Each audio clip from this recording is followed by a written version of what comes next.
እንዴት ናችሁ? እንዴት አላችሁ? የተወደዳችሁ እንኳን ለበዓሉ አደረሳችሁ። ክርስቲያኖች ሆናችሁ በዓሉን ለምታከብሩ ሁሉ መልካም በዓል እንዲሆንላችሁ እመኛለሁ። ስለ ቼልሲ ሞዴል ጥቂት ላንሳ። ቼልሲ ከማንቸስተር ሲቲ ጋር ለሁለቱም ቡድኖች በጣም ወሳኝ የሆነ የፕሪሚየር ሊግ ጨዋታ በዚህ ሳምንት መጨረሻ ያደርጋል። በስታንፎርድ ብሪጅ የሚደረግ ጨዋታ ነው። ግን ባለፈው ሳምንት የነበረ አንድ ፕሬስ ኮንፈረንስ ነበር፣ የሊያም ሮሲኝ ፕሬስ ኮንፈረንስ በኤፍኤ ካፕ ፖርት ቬልን በሰፊ ውጤት ካሸነፉበት ጨዋታ በፊት የተሰጠ ጋዜጣዊ መግለጫ ነበር። ከጋዜጣዊ መግለጫው በፊት ድራማዊ መልክ ይኖረዋል የሚል ግምት አልነበረም ያ ፕሬስ ኮንፈረንስ።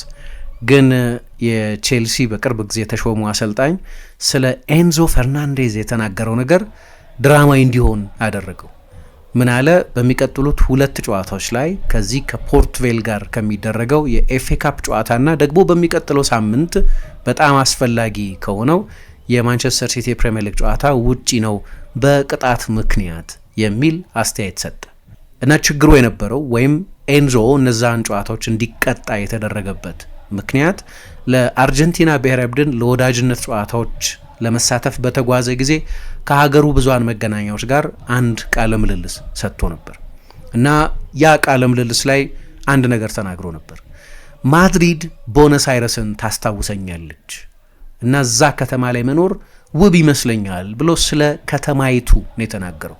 ለዚህ ነው የተጫዋቹ ወኪል ሃቪየር ፓስቶሬ ቼልሲ ሁለት ጨዋታዎች ላይ እንደቀጣው ከተነገረ በኋላ ተጫዋቹን ወክሎ በሰጠው መግለጫ ስለ አንድ ከተማ ውበት መናገር እንዴት ጨዋታ ያስቀጣል የሚል አስተያየት ሰጠ። እኔ አሁን ስለ ቼልሲ ሞዴል አንዳንድ ጥያቄዎች እንድንጠይቅ የሚያደርግ ይመስለኛል። በእርግጥ እንደ ኦፌንስ ከታየ የመጀመሪያው ጥሰት አይደለም። የኤንዞ ፈርናንዴዝ በፓሪስ ሳን ጀርማ 8-2 ከተሸነፉ በኋላ በድምር ውጤት በቻምፒየንስ ሊግ ሁለተኛው ዙር ከጨዋታው በኋላ እንዲሁ ለአርጀንቲና ብዙሃን መገናኛዎች አንድ አስተያየት ሰጥቶ ነበር። በፍላሽ ኢንተርቪው ትቆያለው ቼልሲ ውስጥ ብለው ጠየቁትና 8 የፕሪሚየር ሊግ ጨዋታዎችና ኤፍኤ ካፕ ውስጥ አለንበት፣ ከዚያ ደግሞ ከአርጀንቲና ብሔራዊ ቡድን ጋር የዓለም ዋንጫ ተሳትፎ አለብኝ፣ ከዛ በኋላ የሚሆነውን ከዛ በኋላ እናያለን ብሎ መለሰ።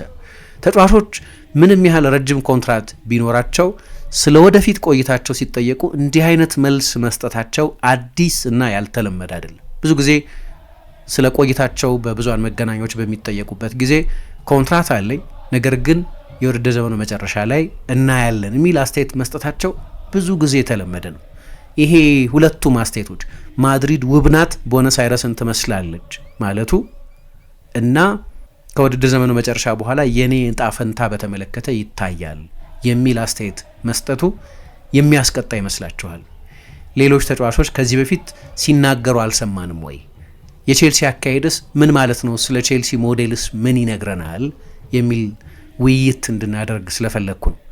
ለምሳሌ በዛው ተመሳሳይ ጊዜ የማንቸስተር ሲቲው ሮድሪ ስለ ሪያል ማድሪድ ተጠይቆ ነበር። ከአንድ የስፔን የሬዲዮ ጣቢያ ጋር ቃለ ምልልስ ነበረው እና ምን አለ? ማንም ሪያል ማድሪድን እምቢ አይልም አለ። ሮድሪ ብዙ ጊዜ በሪያል ማድሪድ ይፈለጋል በሚል ስሙ የሚጠቀስ ተጫዋች እንደሆነ የታወቀ ነው እና ማንም ሪያል ማድሪድን እምቢ አይልም። ወደ ላሊጋው መመለስ ፈልጋለሁ፣ ለሪያል ማድሪድ ለመጫወት ከዚህ በፊት የአትሌቲኮ ማድሪድ ተጫዋች የመሆን ታሪኬ አያግደኝም የሚል መልስ ሰጠ። አሁን ኤንዞ ከሰጠው አስተያየትና ሮድሪ ከሰጠው አስተያየት የበለጠ ለመልቀቅ ልቦ የከጀለ የሚመስለው ተጫዋች የትኛው ነው? የሆነን ክለብ የሚያስቆጣ ከሆነ የሚያስቀጣም ከሆነ የበለጠ የሚያስከፋ የበለጠ የሚያስቀጣ የሚሆነው የትኛው ነው? ሰዎች የሚያስቡትን ነገር እንዲናገሩ ኢንከሬጅ ይደረጋል መቼስ። ግን እንደው ታማኝነት ጎድሎታል ይሄ ተጫዋች ያንን በተናገረ ጊዜ የሚያስብል ከሆነ የየትኛው ተጫዋች ነው የበለጠ የሚያስብለው? አሁን እዚህ ጋር በሁለቱ ክለቦች በኩል የነበረውን ሪያክሽን ተመልከቱ። ቼልሲ ቅጣት ነው የጣለው ኤንዞ ላይ። ማንቸስተር ሲቲ ግን ይሄ ሰሞኑን ሮድሪ የሰጠውን አስተያየት በተመለከተ ምን ታስባለህ ተብሎ ጓርዲዮላ ከሊቨርፑል ጋር ከተደረገው የኤፍኤ ካፕ ጨዋታ በፊት ተጠይቆ ኖርማል አስተያየት ነው የሚል መልስ ሰጠ። ሪያል ማድሪድን ማንም ቢላል ብሎ መለሰ ጭራሽ ጓርዲዮላ።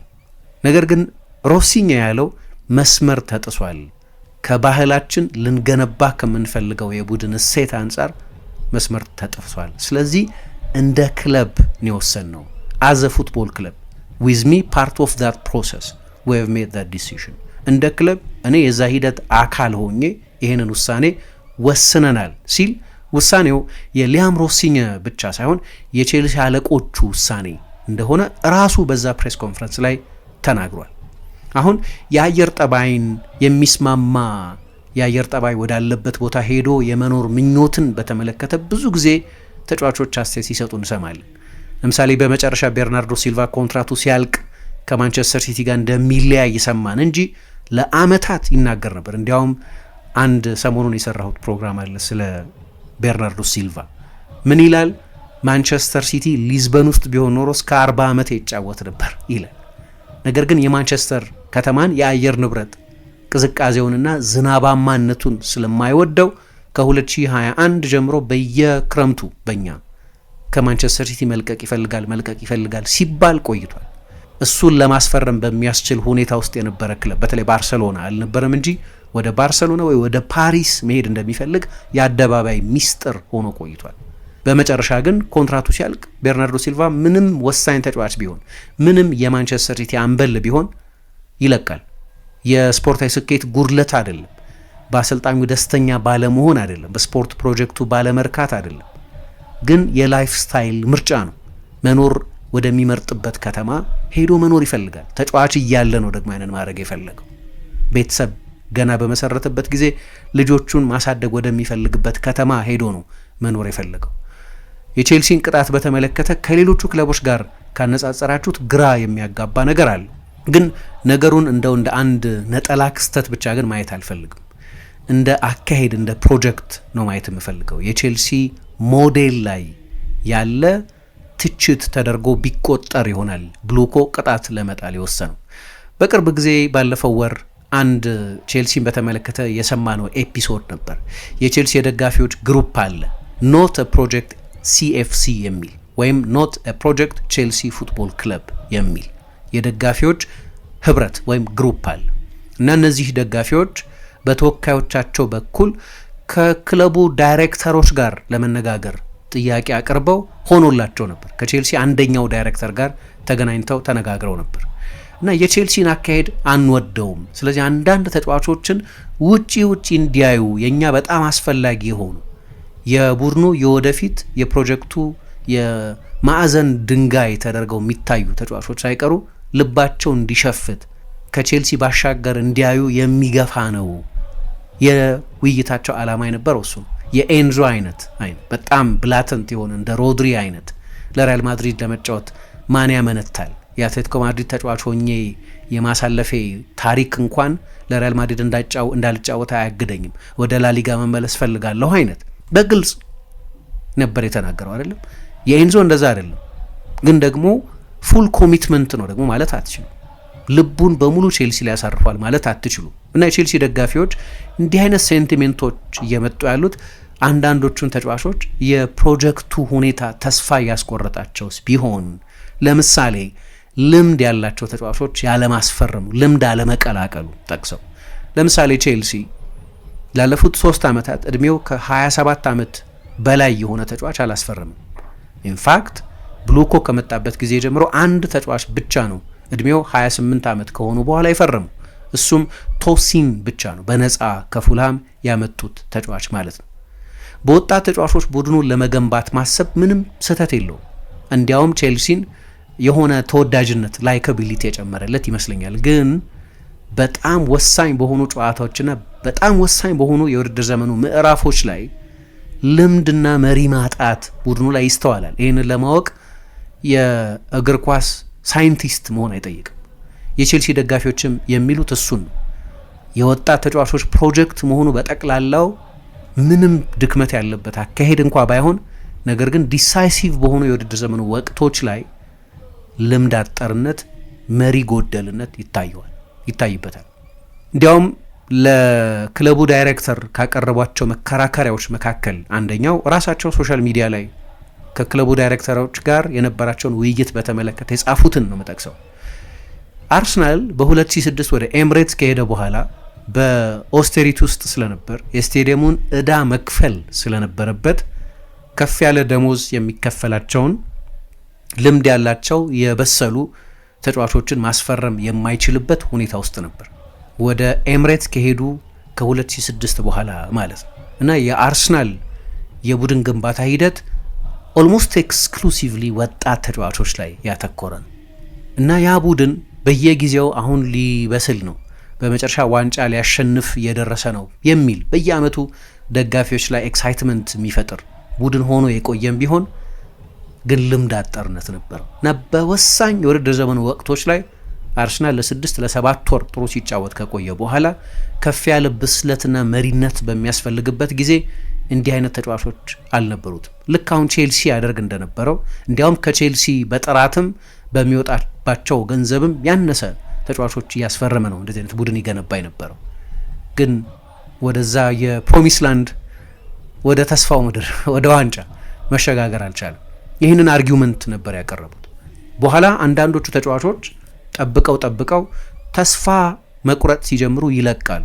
ሴስክ ፋብሪጋዝ፣ ሳሚር ናስሪ፣ ሮቢን ቫን ፐርሲ እያልን በርካታ ተጫዋቾች ለመልቀቅ ዋንጫ ለማሸነፍ ዋስትና ይሰጠናል ወደሚሏቸው ፕሮጀክቶችና ክለቦች እንዲሄዱ አድርጓል። እና በዚህ የደጋፊዎች አስተያየት የክለቡ ዳይሬክተር ግን በስም ያልተጠቀሰ የክለቡ ዳይሬክተር ግን አልስማማም የሚል አስተያየት ነው የሰጠው። ምክንያቱም እነዚህ አሁን ያሉን ተጫዋቾች በጋራ በእድሜ ይጎለብታሉ፣ ይጎለምሳሉ፣ አብረው ነው እንደዛ የሚሆነው። ከዛ በኋላ ልምድ ያለው የሚያሸንፍ በዓለምም ከዓለም ቤስት ቡድኖች መካከል አንዱን እንገነባለን የሚል መልስ ነበር የሰጣቸው። አሁን ችግሩ የነ ኤንዞ፣ የነ ሞይሰስ ካይሴዶ፣ የነ ማርክ ኩኩሬያን የቅርብ ጊዜ አስተያየቶች ካያችሁ አሁን ቼልሲ እየሄደ ባለበት ሁኔታ ተጨማሪ አመታትን ለመጠበቅ ትዕግስት ያላቸው አይመስሉም። ወደ ፕራይም እድሜያቸው እየደረሱ ያሉ ተጫዋቾች በመሆናቸው ምክንያት አሁን ቻምፒየንስ ሊግ ለማሸነፍ በሚያስችል ኮምፒቲቲቭነስ ላይ ያለ ፕሪሚየር ሊግ ለማሸነፍ በሚያስችል ቁመና ላይ ያለ ቡድን ውስጥ መጫወት የሚፈልጉበት እድሜ ላይ ያሉት እነዚሁ ተጫዋቾች ያላቸው ኮንትራክት 7፣ 8፣ 9 ዓመት ነው ኮንትራክቹዋሊ። ግን ተጫዋች 8፣ 9 ዓመት ኮንትራክት አለው ማለት የተጫዋቹ ሎያሊቲ ታገኛላችሁ ማለት አይደለም። ቼልሲ እዛ ተጫዋች ላይ መብት አለው። ያ ኮንትራክት እስኪያልቅ ድረስ አልለቅህም ማለት ይችላል። ነገር ግን ልቡ የሸፈተን ተጫዋች ማቆየት ጥቅም የለውም። ተጫዋቹ በሙሉ ኮሚትመንት ሜዳ ውስጥ አይጫወትም ማለት ነው። ግን የሰዎች ስሜት ነው። እንደ ፕሮጀክት አሁን በመላምት ደረጃ በቲዮሪ ደረጃ የሚያስኬድ ነገር አለው። የቼልሲው ከፊል ባለድርሻ ከሆኑት መካከል አንደኛው ቴድ ቦሊ የሚባሉት ሰው ኤልድ ብሪጅ ኢንዱስትሪስ የሚባል አንድ ተቋም አላቸው እና በ2021 ቼልሲን ከመግዛታቸው ከአንድ ዓመት በፊት የብሩስ ስፕሪንግስተን የሙዚቃ ካታሎግ ውስጥ ድርሻ ገዝተው ነበር እና የእሳቸው የዚህ ኢንቨስትመንት ሀሳብ ሙዚቃዎች ነው የሚገዙት፣ የሙዚቃ ካታሎጎች ነው የሚገዙት። የሙዚቃ ዋጋ ደግሞ አይወርድም በእሳቸው እምነት፣ እስከፈለግኩ ድረስ እየመነዘርኩ ልጠቀምበት እችላለሁ ብለው ያስባሉ።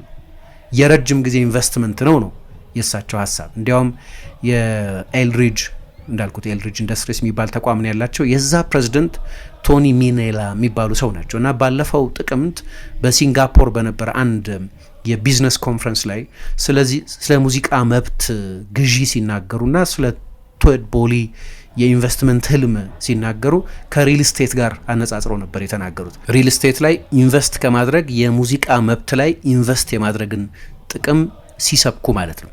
ለምሳሌ አንድ ሰው የሪል ስቴት ኦነርሺፕ ላይ ኢንቨስት ቢያደርግ ህንፃውን መጠገን፣ ሁልጊዜ ማሳመር፣ የቢልዲንግ ሜንቴናንስ ላይ ብዙ ገንዘብ ማውጣት ይጠበቅበታል። ነገር ግን የሙዚቃ ካታሎግ ላይ ኢንቨስት ያደረገ ሰው በጣም ቢበዛ ሙዚቃውን ሬኮርድ ማድረግ ነው የሚጠበቅ፣ እንደገና ሬኮርድ ማድረግ ነው የሚጠበቅበት። ከዛ ውጪ የረጅም ጊዜ ኢንቨስትመንት ነው። በዛ ስሌት ነው የብሩስ ስፕሪንግስቲን የሙዚቃ ካታሎግ ላይ ኢንቨስት ያደረግ ነው የሚል አስተያየት ሰጡ። አሁን ይሄው ሎጂክን ነው ቼልሲ በእግር ኳስ ቡድኑ ላይ ለመተግበር እየሞከረ ያለው። ችግሩ ግን የሙዚቃ ካታሎግ የሙዚቃ መብትና በሪል ስቴት ላይ ኢንቨስት የሚደረግ ነገር ሰዎች ላይ ኢንቨስት የሚደረግ ነገር አይደለም። እግር ኳስ ላይ ኢንቨስት የሚደረገው ነገር ሰዎች ላይ ኢንቨስት የሚደረግ ነገር ነው። ሰዎች ደግሞ ስሜት አላቸው፣ ኢሞሽን አላቸው። ሎጂኩን ግን ተመልከቱት። የብሉኮ ፍልስፍና የሚመስለው ወጣት ተጫዋቾችን መግዛት፣ ከዛ ከፍተኛ የማይባል ደሞዝ መክፈል ለዝውውሩ ብዙ ገንዘብ እንኳ ቢያወጡ ግን በአሞርታይዜሽን ምክንያት የሚሰጣቸው ኮንትራት ረጅም ስለሆነ አንድን ተጫዋች በ90 ሚሊዮን ብታስፈርሙት የ10 ዓመት ውል ብትሰጡት በአሞርታይዜሽን በአመት 9 ሚሊዮን ማለት ነው፣ ብዙ አይደለም። ስለዚህ በእንደዚህ አይነት ሁኔታ ተጫዋቾችን ወጣት ተጫዋቾችን ለ10 ዓመት መጫወት የሚችሉ ተጫዋቾችን ማሰባሰብ ከዛ ለረጅም ጊዜ በእነዚህ ተጫዋቾች ፖቴንሻል እየተጠቀሙ መቆየት ምንም አይነት ኢንቨስትመንት ሪስክ የሌለው ኢንቨስትመንት አይደለምና አንዳንድ ጊዜ አንድ ተጫዋች ከባድ ጉዳት ቢያጋጥመው ወይ ሚካኤሎ ሙድሪክ የገጠመው አይነት ረጅም ጊዜ በዶፒንግ ከሜዳ ሊያርቅ የሚችል ቅጣት እስካሁን ድረስ የቅጣቱ መጨረሻ አልታወቀም፣ ግን እንዲህ አይነት ቅጣት ቢያስከትል የኢንቨስትመንቱ ሪስክ ነው፣ ግን ሪስክ ፍሪ የሚባል ኢንቨስትመንት የለም። ከዚህ በስተቀር ግን እንደ ፕሮጀክት አዋጪ ነው፣ አዋጪ ኢንቨስትመንት ነው ብሎ ነው የሚያምኑ ቼልሲ። እነዚህ ወጣት ተጫዋቾች ይመጣሉ፣ ከዛ ረጅም ጊዜ ቡድኑን ያገለግላሉ፣ የ8 የ9 ዓመት ኮንትራት እንሰጣቸዋለን። የረጅም ውል የመስጠቱ አንደኛው ዓላማ በአነስተኛ በንጽጽር በአነስተኛ ደሞዝ እንዲጫወቱ መሆኑ ነው፣ ከዛ እናተርፋለን የሚል።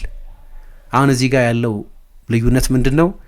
ለምሳሌ አንድ ተጫዋች ጥሩ መጫወት ከጀመረ በኋላ ደረጃው ከፍ ባለ በኋላ እንደ ብሩስ ስፕሪንግስቲን ካታሎግ አንዴ ኢንቨስት አድርጋችሁበት ከዛ በኋላ ተጨማሪ ገንዘብ ማታወጡበት አይደለም። ተጫዋች ለምሳሌ ኤንዞ ላንሳ ወይም ሌላ አንድ ተጫዋች ወይ ኮል ፓልመር ጥሩ መጫወት ይጀምራል አይደለም፣ ምንም አይነት ረጅም ውል ቢኖረው የተሻሻለ ደሞዝ ይፈልጋል።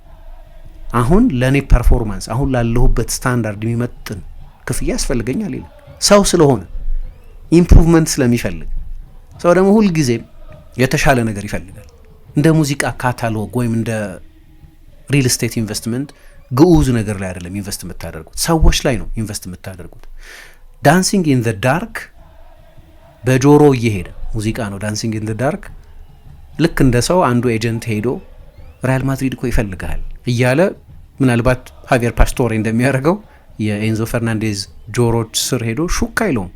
ዳንሲንግ ኢን ዘ ዳርክ ኤጀንት የለውም።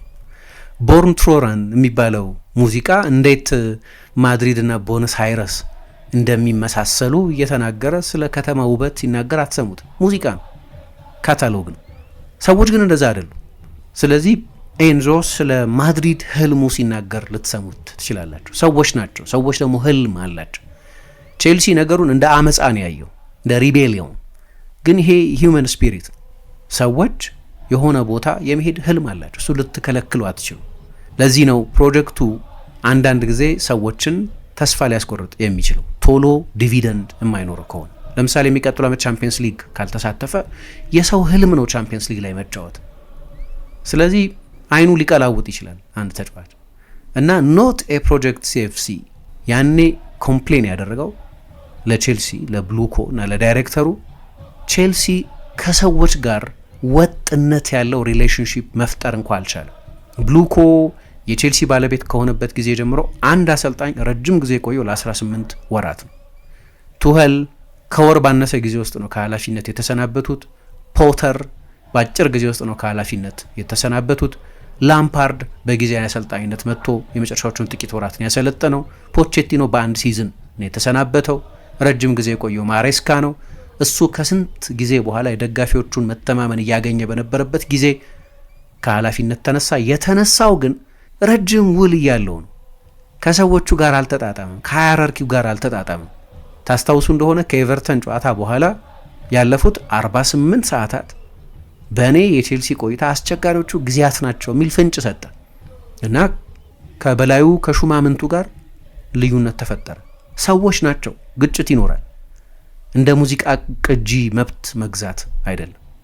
አሁን ደግሞ ሊያም ሮሲኘ መጣ። ሊያም ሮሲኘ በውጤቱ ምክንያት ከኃላፊነት ሊነሳ ይችላል የሚል ወሬ ካሁኑ መስማት ጀምረናል። ቢያንስ የደጋፊ ፕሬሸር ያለበት ቅድም የጠቀስኩት የቼልሲ ደጋፊዎች ስብስብ የቼልሲን ዳይሬክተር ያናገረው ስብስብ በሶሻል ሚዲያ ላይ ከሰፈረው ቅሬታቸው መካከል አንደኛው በተለይ በዳይሬክተሩ በኩል ሰልፍ ሪፍሌክሽን ይጎድል ነበር። ምክንያቱም በስኬትና በአሰልጣኝ መካከል ምንም አይነት ስታቲስቲካዊ ግንኙነት የለም፣ እንዲያውም የአሰልጣኝ ጥቅም ከልክ በላይ ተለጥጦ ነው የሚታየው ብሎ ነገረን ይላሉ። ምክንያቱም ለምሳሌ ዳይሬክተሩ እንደ ቼልሲ ለሉዊስ ኤንሪኬ አይነት አሰልጣኝ የሚሆን አይደለም ብሎ ነግሯቸው ነበር። እንግዲህ ሉዊስ ኤንሪኬ ትልቅ አሰልጣኝ ነው። ይኸው በዚህ ሳምንት እንኳን ከሊቨርፑል ጋር በተደረገው ጨዋታ ፓሪስ ሰን ጀርሜን የተጫወተው የስፖርት አይነት ሌላ ስፖርት እስኪመስል ሊቨርፑል እየተጫወተ ከነበረው ፉትቦል አንጻር ግን ባለፈው የውድድር ዘመን ወደ ፓሪስ ከሄዱ በኋላ የፖሊሲ ለውጥ አድርገዋል። ልክ ነው። ሜጋ ስታሮችን መግዛት አቁመዋል። ግን ደግሞ የኤንሪኬን ኢምፓክት ማየት አትችሉ። ይገባኛል፣ የአሰልጣኞች አድናቆት ኦቨርሳይዝድ እንደሆነ በመጠኑ እገነዘባለሁ። አሰልጣኞች የስብስባቸውን ያህል ነው ጥሩ የሚሆኑት ይባላል። ግን ደግሞ አሰልጣኞች ምንም ኢምፓክት የላቸውም፣ ስታቲስቲካል ግንኙነት የለም ብሎ መናገር ምን ማለት ነው? ለምሳሌ ለቼልሲ ደጋፊዎች ነው ይህንን ብሎ የተናገሩ። ያካሄዱን ችግር ታዩታላችሁ። አሁን ችግሩ ሉዊስ ኤንሪኬ ኮምባቲቭ ነው። አለቆቹ የሚነግሩትን ብቻ እየተቀበለ የሚቆይ አይነት ካራክተር አይደለም። ከቡድኑ ትልልቅ ተጫዋቾች ጋር ከአለቆቹ ጋር ሊጣላ የሚችል ሰው ነው። ከዳይሬክተሮች ጋር ላይስማማ ይችላል። ስትራክቸራችን ይሄ ነው፣ ውልፍት ሳትል በዚህ አካሄድ ከሰራህ ብቻ ነው የምትሰራው ቢሉት የሚቀበል ሰው አይደለም። ቼልሲ ደግሞ የሚፈልገው እንዲህ አይነት ሰው ነው። ኤንዞ ማሬስካ የተጣላው በዛ ምክንያት ነው ከነሱ ጋር። የቼልሲ ዲፓርትመንቴሽን መልቲ ዲፓርትመንታል ማኔጅመንት ስትራክቸር የሚባል 5 ዳይሬክተሮች ያሉት፣ የአምስቱም ዳይሬክተሮች ተጠሪነት ለሌላኛው የክለቡ ከፊል ባለቤት ለቤዳድ ኤግባሊ ነው። ይህንኑ አድሄር ማድረግ አለበት። ኮላቦሬቲቭ ነው ይሉታል አካሄዱ፣ በጣምራ የሚደረግ ነው። ሉዊስ ኤንሪኬ ግን ትልቅ ፐርሶናሊቲ ያለው ነው። ለምሳሌ ሊያም ሮሲኝ ከስትራስቡርግ ከሃል ሲቲ ነው ወደ ቼልሲ የመጣው። ከዚህ በፊት የማሰልጠን ታሪኩ እነዚህን ክለቦች የማሰልጠን ታሪክ ነው። የቼልሲ ኃላፊነትን በታላቅ ምስጋና ቶሎ ፋስት ትራክ በመደረጉ ምክንያት የስ ማን የመሆን እድል አለው። ነው እንደዛ ነው የሆነ ያለው። ተመሳሳይ ነገር ስለ ኤንዞ ማሬስካም ማለት ይቻል ነበር። ኤንዞ ማሬስካም ከሌስተር ሲቲ ነው የመጣው። የማሰልጠን ታሪኩ በጣም ውስን ነው። ለቼልሲ የሚያበቃ ሲቪ የነበረው አሰልጣኝ አልነበረም። ቼልሲ የሚፈልገው እንዲህ አይነቶቹን አሰልጣኞች ነው። እንዲህ አይነቶቹ አሰልጣኞች ደግሞ ኤሊት አሰልጣኞች አይደሉም። በእርግጥ አርሰናል ይህንን መንገድ ተከትሎ ሚኬል አርቴታን ሾሟል። ግን ያው ረጅም ጊዜ ዋንጫ ለማሸነፍ ጠብቋል። በመጨረሻ ከተሳካም ሚኬል አርቴታ 6 ዓመት ኃላፊነት ከቆየ በኋላ ነው። ትዕግስት ይጠይቃል እንዲህ አይነቱ አካሄድ። ግን ደግሞ አርቴታ የአርሰናል የተጫዋችነት ታሪክም ነበረው። ስለዚህ እሱን እንዲያው ሊያም ሮሲኝ እንደ መቅጠርም አይነት አይደለም፣ ወይም ኤንዞ ማሬስካ እንደ መቅጠር አይደለም። በእርግጥ ኤንዞም አርቴታም የፔፕ ምክትል ነበሩ። ግን ያ የምክትልነታቸው ሁኔታ ብቻ አይደለም ለሹመት ያበቃቸው። አርቴታ የአርሰናልም ተጫዋች ስለነበር ለ5 ዓመት ስለሚያውቁት የአርሰናልም አንበል ስለነበር ነው። ግን ትዕግስት የሚጠይቅ ነው፣ ጊዜ ኢንቨስትመንት የሚጠይቅ ነው። ያ ነው ተጫዋቾችን ትዕግስት የሚፈትን የሆነ። ግን ደግሞ ቼልሲም 5-6 ዓመት የመጠበቅ ፍላጎትም ያለው አይመስልም። ምናልባት የቼልሲም ያለፈው 20-22-23 ዓመት ባህል አሰልጣኞችን ለረጅም ጊዜ ፕሮሰስ እንድትታገሱ የሚጠብቅ አይደለም። የደጋፊዎቹን ስም ቅድም ስጠቅስ ኖት ፕሮጀክት ሲኤፍሲ ፕሮጀክት አይደለም፣ ውጤት በቶሎ የሚፈለግበት ካልቸር ነው የቼልሲ ካልቸር። ስለዚህ ሉዊስ ኤንሪኬ የስማን አይደለም። የማሰልጠን ችሎታውን መቼስ ልትጠራጠሩት አትችሉም። ለቼልሲ አይሆንም ሉዊስ ኤንሪኬ ሲሉ የሚሉት በማሰልጠን ችሎታው ሊሆን አይችልም። የማሰልጠን ችሎታው ማለት ጥርጥር የሚቀርብ አይደለም። ችግሩ ፐርሶናሊቲው ነው የሚሆነው። ግን ደግሞ ማሸነፍ የምትፈልጉ ከሆነ እንዲህ አይነት አሰልጣኞችን መቅጠር ግድ ሊል ይችላል። ኮምባቲቭ የሆነ ፐርሶናሊቲ ከተጫዋቾች ጋር ከዳይሬክተሮች ጋር ልዩነት ሊኖረው የሚችል ያንን ልዩነቱን ለመናገር ችግር የሌለበት ጠንካራ ፐርሶናሊቲ ያስፈልጋል። ይህንን አይፈልጉም ሰዎች። ለዚህ ነው ለምሳሌ ኤንዞን ቅጣልን ብትሉት ላይቀበል ይችላል። ሉዊስ ኤንሪኬ ነው በእኔ ግምት ምንም ችግር አላየሁበትም፣ ለጨዋታው ፈልገዋለሁ ሊል ይችላል። ስለዚህ ያለቆቹን ትእዛዝ በቀጥታ አይሰማም ማለት ነው። ሉዊስ ኤንሪኬን ለመቅጠር ይችላሉ ማለት አይደለም፣ ወይም ከፓሪስ ማምጣት ቀላል ነው ማለት አይደለም። ግን ቲንኪንጋቸውን ሀሳባቸውን ለማሳየት ነው። ወደ ፕሪሚየር ሊግ መምጣት ይፈልጋል እንደምታውቁት። ከዚህ በፊትም ቼልሲ አነጋግሮት ነበር። ወደ ቼልሲ መምጣት ኢንትረስት ነበረው።